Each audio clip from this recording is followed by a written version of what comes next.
L'étude a montré qu'il faut d'abord bien connaître les contextes des conflits. J'ai assisté après à la séance de questions-réponses et on se rend compte que la situation au Nigeria, celle du Bénin, celle du Burkina, celle du Mali sont très différentes.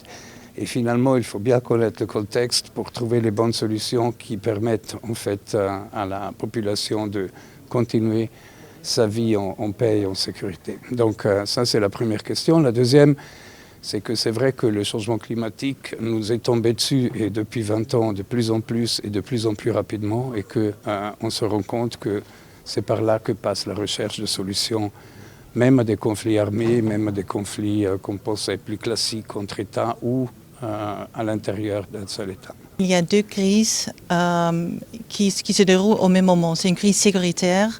On voit un doublement de conflits, de personnes décédées dans des conflits, de personnes déplacées. Et en même temps, il y a une crise environnementale.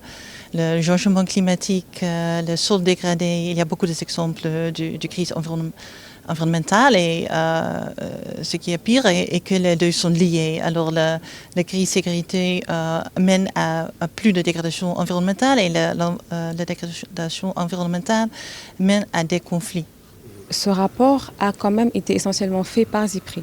Bien entendu, la Fondation apporte très souvent dans le cadre de ces partenariats, l'apport peut être sur le plan scientifique, sur le plan financier et on peut également participer à la vulgarisation justement des recommandations afin de pouvoir susciter, on va dire, une prise de conscience sur cette thématique-là. Et donc dans ce partenariat-là, la Fondation a accompagné ZIPRI qui déjà donc dispose d'un centre de recherche avec des experts sur cette thématique-là assez intéressant. Et donc elle est présente afin d'aider à faire, on va dire, parler davantage de la question changement climatique. Parce qu'il faut dire qu'en Afrique, c'est une thématique qui n'est malheureusement pas assez prise en compte, on va dire. La COP, c'est une initiative qui maintenant a pris son envol et sa dynamique, mais elle est liée aux discussions au cadre de l'ONU, aux discussions sous-régionales. Moi, je sais que, par exemple, j'étais en poste à New York pendant un moment.